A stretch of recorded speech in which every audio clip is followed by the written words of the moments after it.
You like going 3 for 3, Minot High? I certainly like that. I bet you Kirk Cousins likes that, though. Welcome back, guys, to episode 2 of the Minot Sports Podcast. Today is Wednesday, January 15th, and for most Sundays and Wednesdays, it is an off day for Minot Sports, but that won't stop me from bringing you guys some nice content.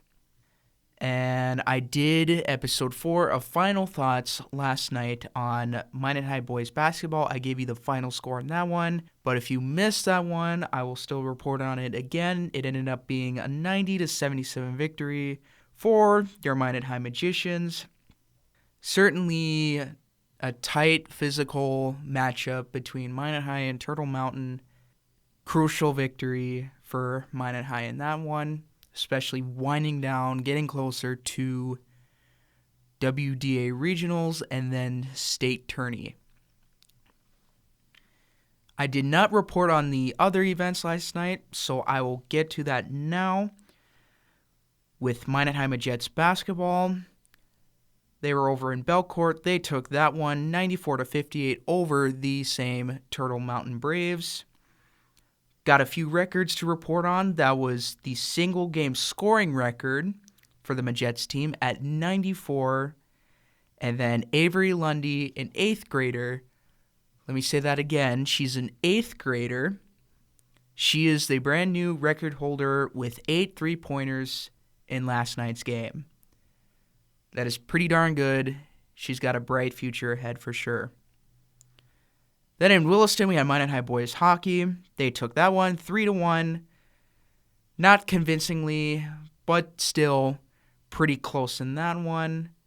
Nonetheless, Minot High Boys get the win in that one. They continue to have their strong season. And then over at the Mesa is a very close one between the Minotaurs and the defending champion Aberdeen Wings. It was 3-2, Aberdeen led, and it looked to be that they were going to win that game in regulation, but defenseman Will Kroll said, no, I'm going to tie this one up. And that is definitely what he did. 0.6 of a second left on the clock, a shot from the point by Kroll on the right side. It seemed like there was a screen up front, but nonetheless, the shot went past the goalie up high, never saw it. Bingo, bongo, bango. All of a sudden, it's 3-3. Overtime did not prove to be the finisher, so they went to the shootout. And that is where Aberdeen will take that one. Unfortunately, it's a 4-3 victory for the Wings. Minotaurs gain a point in the standings. They're now up to 41, if I'm not mistaken. I will have to do that research later.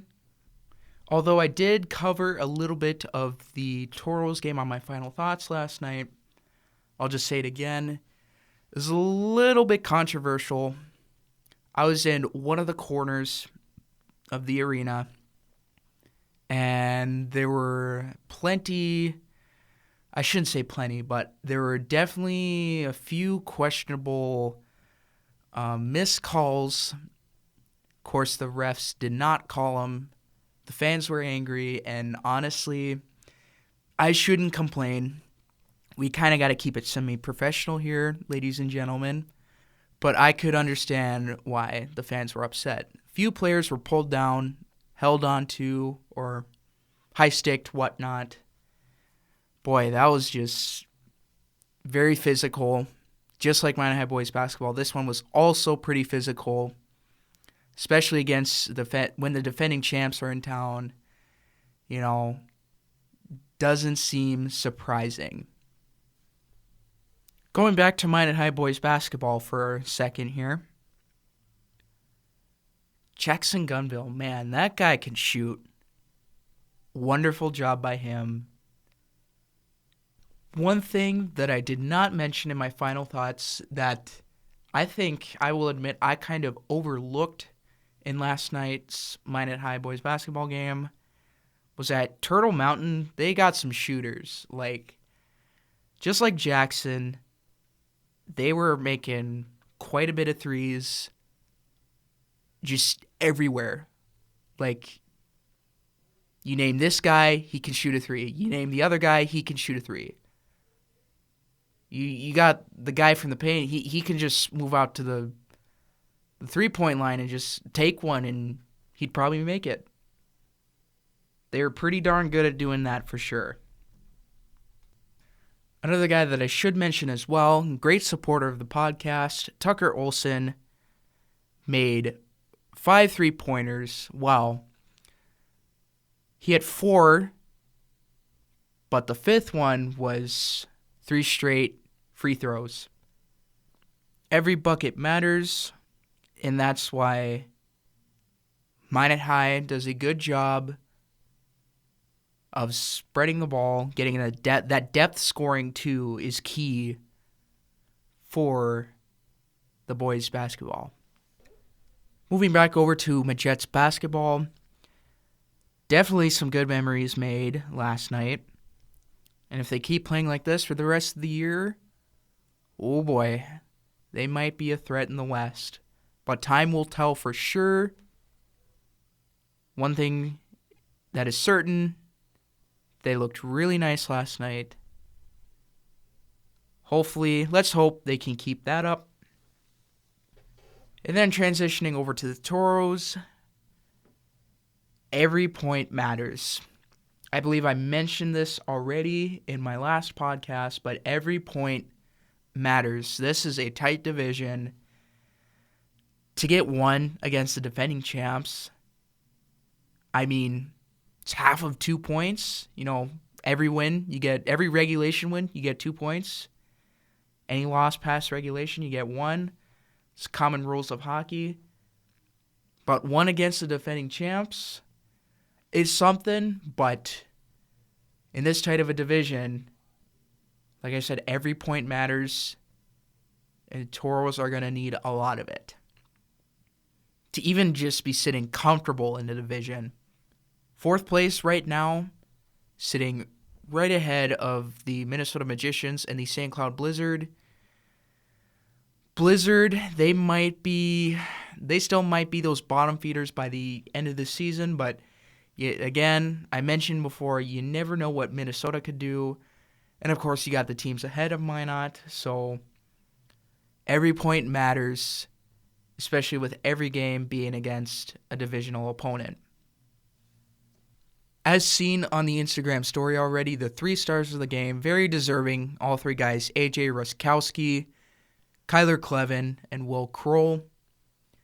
For the first star, Will Kroll, he wasn't a normal visitor for the score sheet in the first half of the season, but now he's kind of starting to pick it up.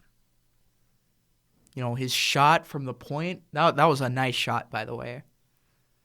If you guys did not attend the Toros game last night, that was a nice shot by Kroll to tie it up, 0.6 seconds left.